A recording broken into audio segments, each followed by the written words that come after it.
तो साथियों नमस्कार।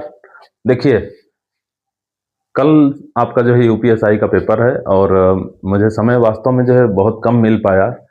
हालांकि जो है जॉब के कारण जो है थोड़ा सा दिक्कत हो जाती है, समझ रहे होंगे। उतना जो है टाइम नहीं मिल पाती सिलेबस पूरा कराने का। लेकिन अगली भर्ती जो है आने आने तक जो है मैं पूरी सिलेबस करा दूंगा, इतना वादा है। लेकिन आज जो है एक छोटा सा वीडियो जिसमें जो है कोशिश रहेगी कि कुछ सवाल फंस जाएं आपके सामने, और लास्ट में जो है मैं एक तरीका बताऊंगा कि कैसे जो है आप एग्जाम में जब क्वेश्चन आपको नहीं आ रहा हो तो तुक्का कैसे लगाएं, किस प्रकार से आप जो है तुक्का लगा सकते हैं। ठीक है, तुक्का भी बड़ा सोच समझ के लगाया जाता है। देखिए, अभी तो हम पढ़ते हैं, देखिए सीआरपीसी, ठीक है, जो अब बीएनएसएस हो गया है। बीएनएसएस तो सीआरपीसी कब लागू हुई थी? 1 अप्रैल 1974 को। ठीक है, कब लागू हुई थी? 1974। मोटा मोटी डेट याद रख लीजिएगा। कितने चैप्टर थे इसमें? 37 चैप्टर थे और धाराएं कितनी थी? 484। ठीक है, बीएनएसएस उसके जगह पे लागू हो गया है। कब लागू हुआ है? तो ये 1 जुलाई 24 से लागू हुआ है, ये तो सबको पता होगा। हाँ, ये चीज याद रखिएगा, 39 चैप्टर है इसमें और 531 धाराएं हैं। ठीक है, बीएनएसएस की जो धारा 2 का 1 का सब क्लॉज एल है, वो इन्वेस्टिगेशन की बात करता है। ठीक है, तो ये चीज ध्यान रखिएगा, इन्वेस्टिगेशन को परिभाषित करता है या इन्वेस्टिगेशन की बात करता है 2 के 1 का एल। इसको आप आई समझ के याद रख सकते हैं, आई से इन्वेस्टिगेशन, एल आई जैसा लगता है ना।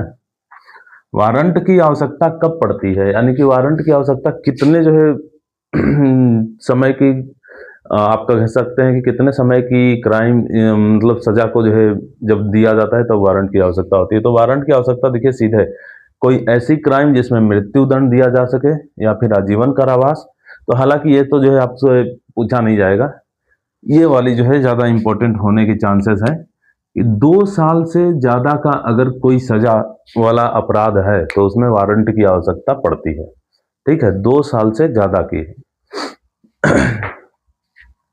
सीआरपीसी में 10 लाख की आबादी से ज्यादा वाली शहर को, 10 लाख से ज्यादा आबादी वाली ज्यादा वाली शहर को, तीर का निशान ऊपर दिखने का मतलब ये ग्रोथ ज्यादा दिखा रहा है, उसको महानगर कहा जाता था। लेकिन अभी क्या है कि बीएनएसएस में इसका प्रावधान पूरी तरह से समाप्त कर दिया गया है। ठीक है, सीआरपीसी में सहायक सेशन न्यायाधीश, ठीक है, सहायक सेशन न्यायाधीश।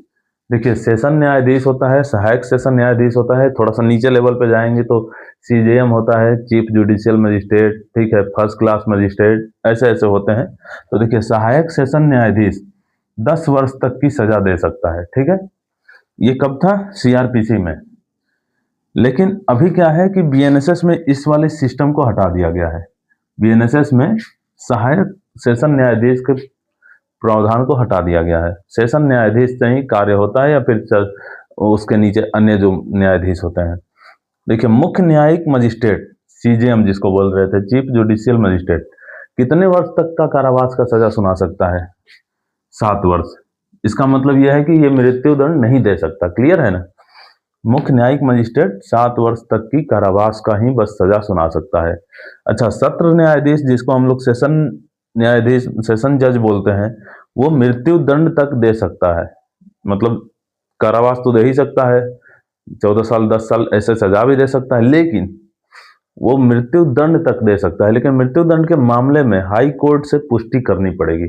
ठीक है, जिस व्यक्ति को उसको मृत्यु दंड देना है उसको हाई कोर्ट को बताना पड़ेगा कि इस सजा के लिए ये दे रहे हैं। हाई कोर्ट जब अप्रूव कर देगा तो मृत्यु दंड की सजा ये सुना देता है। फर्स्ट क्लास मजिस्ट्रेट, प्रथम श्रेणी का जो मजिस्ट्रेट होता है वो कितने साल तक की सजा सुनाता है? वो 3 साल तक की सजा, जुर्माना 50,000 रुपए तक। ठीक है, अभी इसमें जो है कंफ्यूज नहीं हुईएगा, सहायक सेशन न्यायाधीश समाप्त कर दिया गया है। ठीक है, मुख्य न्यायिक मजिस्ट्रेट सीजेएम 7 साल, सत्र न्यायाधीश मृत्युदंड तक, और फर्स्ट क्लास मजिस्ट्रेट 3 साल तक। ठीक है, एक जो है शब्द है ट्रांजिट रिमांड। ट्रांजिट रिमांड क्या होता है? तो देखिए, जैसे कि मान लीजिए कि चोरी हुई दिल्ली में, ठीक है, और उसका जो है चोर जो है दिल्ली से भाग के पहुंच गया हरियाणा। ठीक, या फिर जो है गुजरात, कहीं भी दूसरे राज्य में, दूसरे शहर में, तो पुलिस जो है, जो दिल्ली वाली पुलिस है, वो जाके वहां पे उसको पकड़ेगी। लेकिन पकड़ के ऐसा क्या करेगी कि डायरेक्ट लेके नहीं आ सकती है, उसको वहां के नजदीकी न्यायिक मजिस्ट्रेट के सामने पेश करना होगा। ठीक है, पेश करने के बाद वो जो है न्यायिक मजिस्ट्रेट उसको जो है इजाजत देंगे कि ठीक है आप अपने शहर ले जाइए। इस चीज को ट्रांजिट रिमांड कहते हैं। यानी कि जब किसी अभियुक्त को एक जिला से, ठीक है, दूसरे जिले में या एक राज्य से दूसरे राज्य में, राज्य होगा यहां, जिला हमने लिख दिया है, एक राज्य या शहर, ठीक है, एक राज्य या शहर, ठीक है, से दूसरे शहर में, दूसरे राज्य में जब पुलिस जो है न्यायालय के आदेश से ले जाए तो उसे ट्रांजिट रिमांड कहते हैं। अच्छा, यहीं पे छोटा सा चीज है वो भी समझ लेते हैं। Police custody, police police custody, ठीक है, और एक होता है जुडिशियल कस्टडी, जुडिशियल कस्टडी।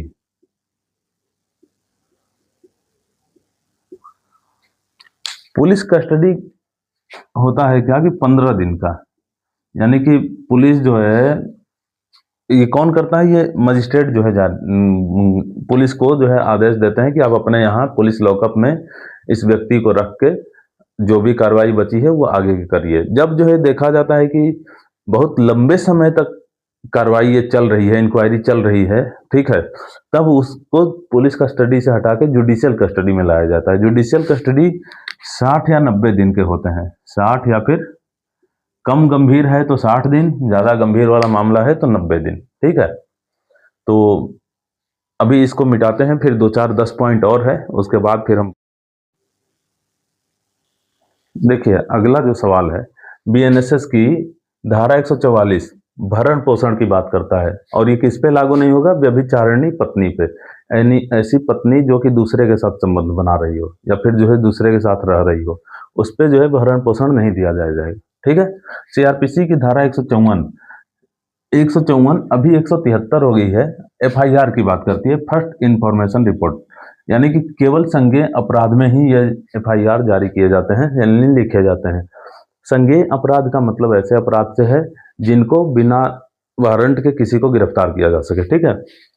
अन्वेषण का आदेश, इन्वेस्टिगेशन का आदेश कौन दे सकता है, तो न्यायिक मजिस्ट्रेट देता है, याद रखेंगे, न्यायिक मजिस्ट्रेट देता है, ठीक है।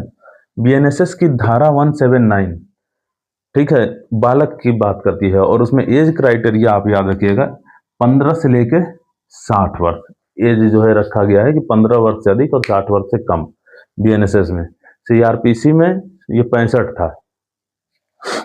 बीएनएसएस की धारा 341 भारतीय संविधान के अनुच्छेद 39 ए के समान है। क्या है 39 में, निःशुल्क विधिक सहायता, वही चीज बीएनएसएस की धारा 341 में है। अच्छा, अग्रिम जमानत, एंटीसिपेटरी बेल जो होता है वो कौन मंजूर करता है, तो केवल और केवल सेशन जो जज होते हैं, यानी सेशन न्यायाधीश, सेशन कोर्ट कह लीजिए या फिर हाई कोर्ट, ये दो द्वारा जो है होता है, ठीक है। सत्र कोर्ट, ठीक है, सत्र न्यायाधीश और हाई कोर्ट के न्यायाधीश, या फिर जो है कोर्ट में बोलेंगे तो हाई कोर्ट या फिर सेशन कोर्ट। अन्वेषण के दौरान झूठ पकड़ने के लिए नार्को टेस्ट, ब्रेन मैपिंग और पोलीग्राफी तीनों किया जा सकता है, याद रखेंगे। सेल्वी बनाम कर्नाटक राज्य में मैंने बताया भी है अपने लेक्चर में कि आपको जो है झूठी गवाही देने के लिए ये सब चीजें जो है नहीं कराई जा सकती, लेकिन हाँ झूठ पकड़ने के लिए ये सब चीजें कराई जा सकती है, ठीक है। कोर्ट के परमिशन से ही होता है, याद रखेंगे। घरेलू हिंसा से महिलाओं का संरक्षण अधिनियम 2005, डोमेस्टिक वायलेंस वाली जो एक्ट है वो 2005 में है, लेकिन वो लागू कब से है, 26 अक्टूबर 2006 से। अक्टूबर 2006 कम से कम याद रखिएगा। उसमें धारा जो 3 है उसका, वो जो है घरेलू हिंसा की परिभाषा को बताता है कि घरेलू हिंसा किसे कहते हैं। अच्छा, घरेलू हिंसा की परिभाषा जब बताता है तो उसमें एक वर्ड ये बोलता है कि सामाजिक शोषण महिलाओं के लिए, ये सामाजिक शोषण घरेलू हिंसा नहीं मानी जाएगी। बाकी आर्थिक शोषण, ठीक है, मारपीट, लड़ाई झगड़ा, ये सारी जो है मानी जाएगी, आर्थिक शोषण तक मानी जाएगी, याद रखिएगा। सामाजिक शोषण नहीं मानी जाएगी, अपवाद है। अनैतिक व्यापार निवारण अधिनियम 1956, ये सब हम लोग पढ़ चुके हैं एक्ट पॉलिटी वाले क्लास में। इसमें क्या है, 3 चीजों की बात करता है। एक बात करता है वयस्क का, एक अवयस्क का और एक बालक का। ठीक है, तो 16 वर्ष से कम के जो भी लड़के या लड़कियां हैं उनको तो बालक बोल दिया। ठीक है, यहां पे बताते हैं 16 वर्ष से कम, तो इनको क्या बोला, बालक। 16 से लेकर 18 वर्ष तक वाले को अवयस्क बोला, इनको माइनर बोला गया। और 18 वर्ष वाले को वयस्क बोला गया। किस वाले एक्ट में, अनैतिक व्यापार निवारण अधिनियम में बोला गया है। ठीक है, तो फिर इसको हटाते हैं, तो 2-4 पॉइंट और जो बचा है उसको जो है डिस्कस करने के बाद फिर हम आपको आगे एक महत्वपूर्ण बातें बताएंगे। देखिए दोस्तों, थोड़ा सा 2-4 पॉइंट और है। मुस्लिम महिला विवाह अधिकार संरक्षण अधिनियम, मुस्लिम महिला विवाह अधिकार संरक्षण अधिनियम 2019 में पारित हुआ था, जो जिसे हम लोग 3 तलाक कानून भी कहते हैं।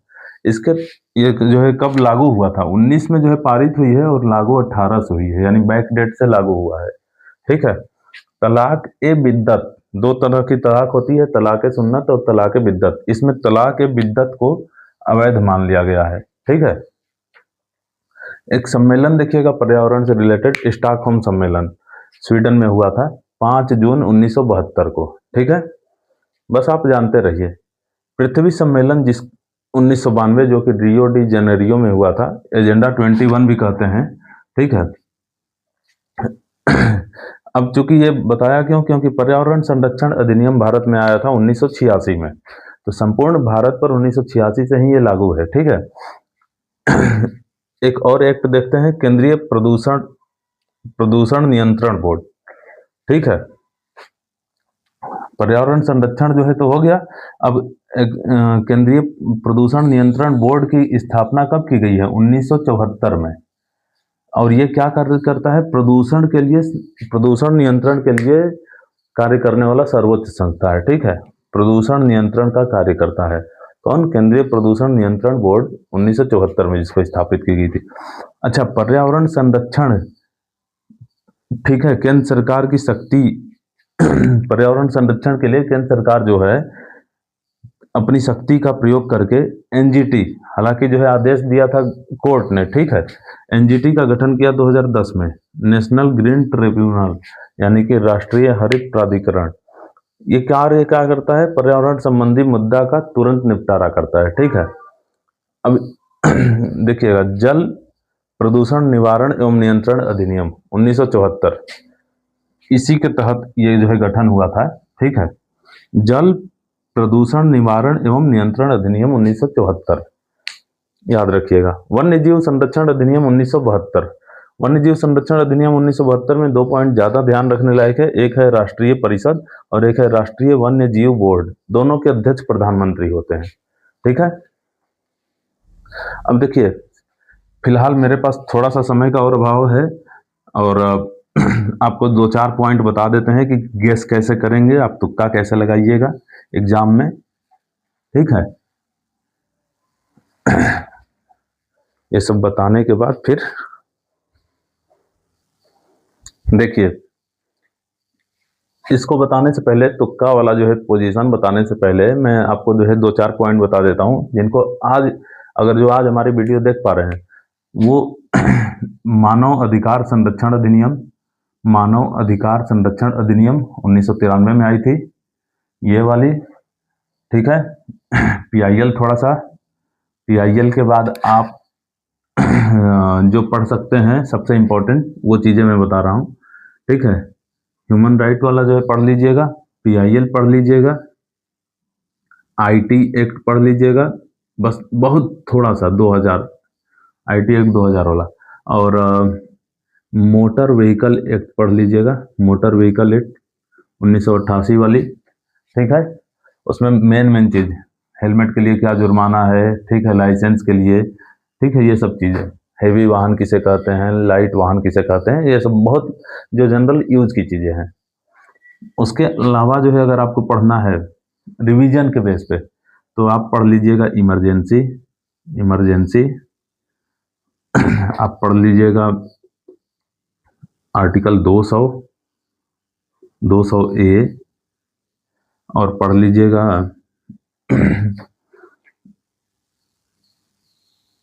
जो 2-4 आयोग हैं, जैसे सरकारिया आयोग हो गया, ठीक है, सरकारिया आयोग हो गया, राजा मन्नार आयोग हो गया, ठीक है, ये सब जो है आयोग पढ़ लीजिएगा। बस उनके नाम किस क्षेत्र में उन्होंने क्या दिया है। अंतर्राज्यीय परिषद पढ़ सकते हैं, ठीक है। मेन विशेष विशेष चीजें ये है, इसको बाकी तो मैं कवर करा ही दिया हूं, ठीक। अब देखिए आते हैं कि तुक्का कैसे लगाएं। यदि बहुत सिंपल सा सवाल है, अल्प प्राण किसे अल्प प्राण है, इनमें से चारों में से छांटना है आपको, अल्प प्राण कौन है। इनकेस आपको तो आता होगा, मान के चलते हैं, बहुत सिंपल सा सवाल है। और कभी होता क्या है कि एग्जाम में कंफ्यूजन हो जाती है, तब ऐसे में जो है आपके पास देखिए हर एक अप्रोच जो है काम करना चाहिए, दिमाग जो है यहाँ पे क्लिक होना चाहिए। च की पोजीशन 1 होती है, छ यहाँ अगर लिखे हम तो च 1 नंबर पे आएगा, छ फिर झ, च छ ज, तो ये आएगा 3 नंबर पे। तो कितने पे आएगा, फिर से 1 नंबर पे, अपनी वाली सीरीज में बात कर रहे हैं, तो के सीरीज में तो पहला पे आएगा, च पे पहले पे आएगा। अच्छा, घ जो है कौन से पोजीशन पे आएगा, तो क ख ग घ, चौथे पोजीशन पे। अब देखिए सबसे ऑड कौन है, अल्प प्राण आपको देखना है, सॉरी यहाँ अल्प नहीं महाप्राण देखना था, महाप्राण। तो महाप्राण आपको जो है छांटना है। तो आप अगर कभी कंफ्यूज हो गए तो आप ऐसे छांट लीजिएगा कि ये सभी तो एक ऑड वाले लग रहे हैं, तो इवन वाला कौन हो गया, घ, ये हो गया महाप्राण। ऐसे आप छांट सकते हैं। पहला पोजीशन कि तुक्का लगाने के लिए पहला तरीका यह है कि समानता देखिए कि तीनों में क्या समानता है, चौथा अलग छट जाएगी, ठीक है। दूसरा, जीएस वगैरह में अगर आपको तुक्का लगाना हो तो यदि आपके ऑप्शन सुने हुए हों, यदि आपके ऑप्शन सुने हुए हों तो भाई तो फिर तो आपका दिमाग कार्य करेगा, ठीक है। क्वेश्चन में जो है रिलेट करके जो भी ऑप्शन सुने हो, ठीक है। जैसे कि अगर मान लीजिए क्वेश्चन से रिलेटेड जो है ऑप्शन है, ठीक है, तो उसी पे जाना है। ये नहीं कि जो है क्वेश्चन ये देखने में आए कि यार आंसर इतना इजी तो हो नहीं सकता, दूसरा मार दें, ऐसा नहीं। क्वेश्चन से दिख रहा है, उसके वर्ड से मैच कर रहा है ऑप्शन, तो उस पर जो है टिक करना है। दूसरा चीज, जीएस में बिल्कुल अलग ऑप्शन दिख जाए, बिल्कुल अलग, बिल्कुल अलग ऑप्शन, और आपको नहीं आ रहा है तो इसको टिक करना है। यदि 4 ऑप्शन में एक सबसे लंबा हो, एक सबसे लंबा, तो उसको टिक करना है। वो तब है जब जो है बिल्कुल आपको नहीं आ रहा हो, ठीक है। अगर आ रही है तो जो है सही बात है, फिर करिए, कोई दिक्कत नहीं, ठीक है। यदि 3 लंबे हों ऑप्शन और एक छोटा हो तो उसको टिक करना है, याद रखिएगा छोटे वाले को। इंपॉर्टेंट जो भी संस्था है अगर ऑप्शन में आ गई, जैसे कि यूएन आ गया, ठीक है, WTO आ गया, कोई कोई ऑप्शन में, कोई में यूएन आ गया, किसी में जो है सुप्रीम कोर्ट आ गई, किसी में ऐसे ऐसे आ गया, तो इंपॉर्टेंट जो बहुत इंपॉर्टेंट होते हैं उनको टिक करिएगा। चारों में से, चारों में से जो सबसे इंपॉर्टेंट होगा। जब आपको नहीं आ रहा है तब की बात बता रहा हूँ। मैथ वगैरह में क्या करना है, अगर मैथ में अगर आपको बिल्कुल कुछ नहीं समझ में आ रहा है आपको, तो सवाल में जो भी अंक दिए होंगे उनके गुणा भाग, मैक्सिमम तो गुणा में देखिएगा। जैसे अगर पूरे क्वेश्चन में कहीं पे अगर 12 है तो 12 का मल्टीपल खोज लीजिएगा ऑप्शन में, 2 मिल जाए तो, और इसमें जो है सवाल में 12 के अलावा और कोई अंक होंगे उसका मल्टीपल, दोनों का, ऐसे खोज के कर सकते हैं, ठीक है। बाकी आप लोग पेपर दीजिए, पेपर के सोल्यूशन के साथ हम लोग मिलेंगे, तब तक के लिए जय हिंद।